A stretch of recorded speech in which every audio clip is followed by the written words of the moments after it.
I'm Jeff Paur, senior writer for RealTime Fantasy Sports, and welcome to another edition of the RealTime Fantasy Sports Show. On today's show, I'm going to give you my Sunday morning update for week 5 of the fantasy football season. All right, let's jump right into it. A lot of stuff happening. There aren't a lot of inactives and actives that are headline-making moves in this week's edition of the Sunday morning update, but the big news of the week is the Patriots-Broncos game has been moved Monday night. It was postponed. There was another positive test.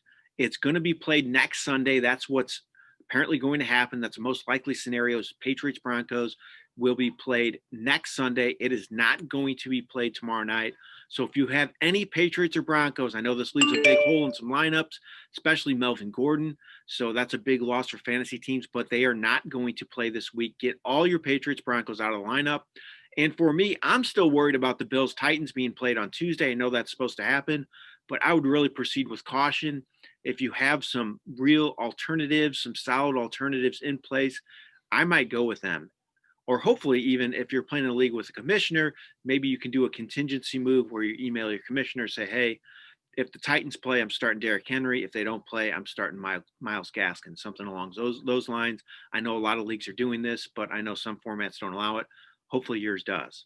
So that's my big news is the cancellation of the Patriots Broncos game, and then Bills Titans game is supposed to be played on Tuesday, but I would still worry about that game being played as scheduled. It is a concern for me. So let's get into the inactives and actives for the early games. Inactive, the big one. This is the one we've been looking at all week. Julio Jones, he will not play this week.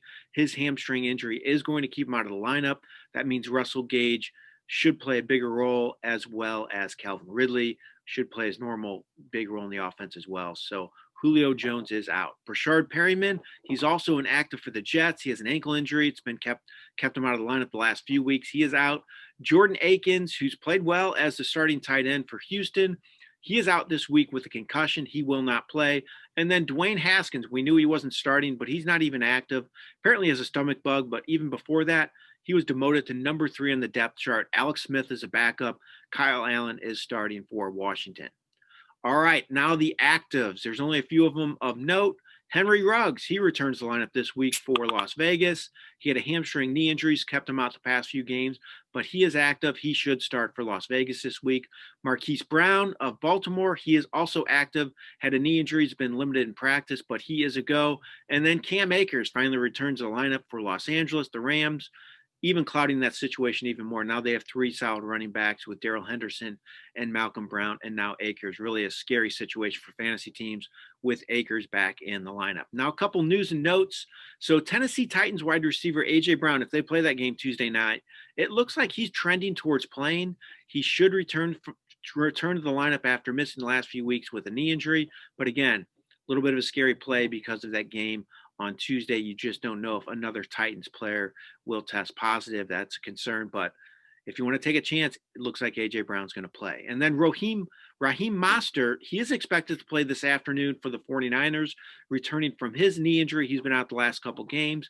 Might not get a huge workload in his first game back, but this also hurts the value of Jerick McKinnon, who's played well in this place. These two could split work at running back this week for San Francisco. And then lastly, I talked about Alex Smith a little bit, but now there's reports that he could be the starter before long in Washington. Once he shows he's fully healthy and practicing well for Washington, he could move ahead of Kyle Allen on the depth chart. Quite the rise for Smith after it looked like he might not ever play again. So good for him to get back healthy, and he could be starting before long. All right, that's my Sunday morning update for week 5. Good luck in all your games this week. This has been Jeff Paur for RealTime Fantasy Sports. Have a great day.